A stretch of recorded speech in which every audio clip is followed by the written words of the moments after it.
हर बार की ही तरह गौतम बुद्ध के सभी शिष्य उनके आने की प्रतीक्षा कर रहे थे। वह हर दिन की ही तरह गौतम बुद्ध से प्रवचन सुनना चाहते थे। सभी ने सोचा कि आज गौतम बुद्ध ने आने में देरी क्यों कर दी, कि तभी अचानक गौतम बुद्ध का सभा में प्रवेश हुआ। हर दिन की तरह आज गौतम बुद्ध के चेहरे पर प्रसन्नता का भाव नहीं था। गौतम बुद्ध आए और बिना कोई शब्द बोले बरगद के पेड़ के नीचे बैठ गए। बैठते ही उन्होंने अपनी आंखें बंद कर ली और साधना करने लगे। तभी उनके एक शिष्य ने पूछा कि गुरुजी, क्या आज आप हमें प्रवचन नहीं सुनाएंगे? बुद्ध ने जवाब नहीं दिया। फिर दूसरे शिष्य ने पूछा, गुरुजी, आज आपको क्या हो गया है? आप हमसे बात क्यों नहीं कर रहे हैं? बुद्ध तो अब भी शांत ही थे।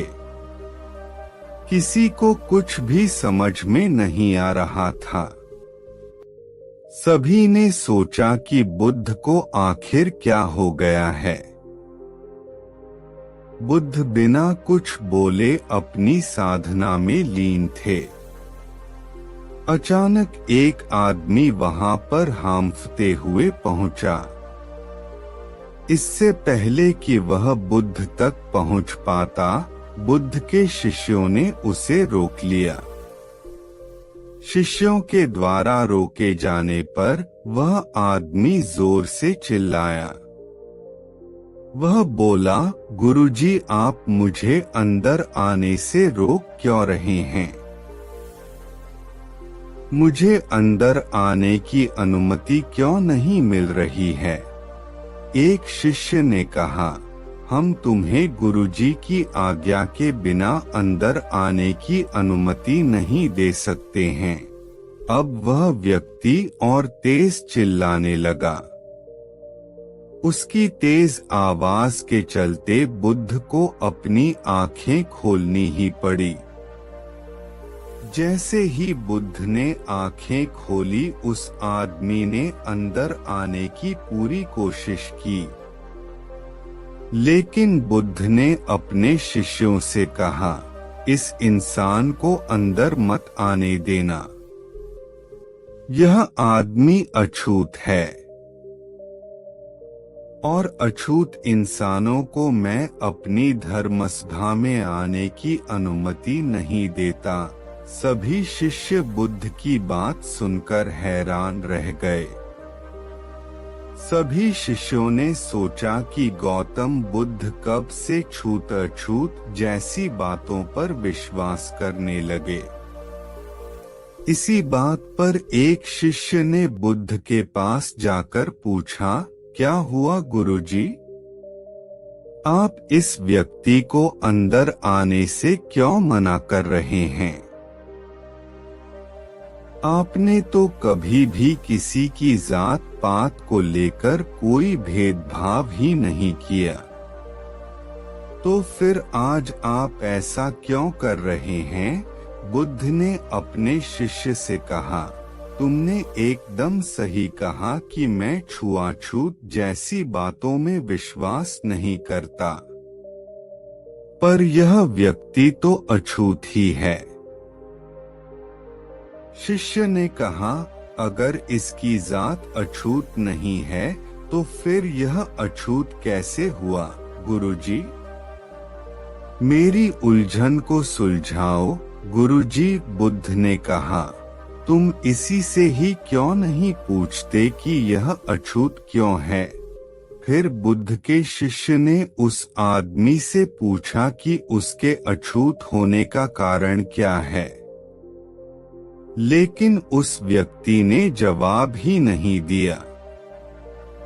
फिर बुद्ध ने कहा, यह व्यक्ति क्या जवाब देगा? इसने तो घोर पाप किया है। दरअसल हुआ यूं कि मैं आज भिक्षा लेकर बाजार की ओर से आश्रम आ ही रहा था कि तभी मेरी नजर इस आदमी पर गई। यह आदमी अपनी पत्नी को भरी सभा में फटकार लगा रहा था।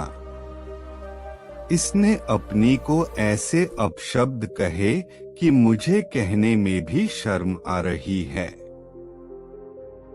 यह मनुष्य कहलाने के भी लायक नहीं है। अब सब जने उस व्यक्ति को क्रोध भरी नजरों से देख रहे थे। उस व्यक्ति की नजरें शर्म के मारे झुक गई। वह पानी पानी हो गया।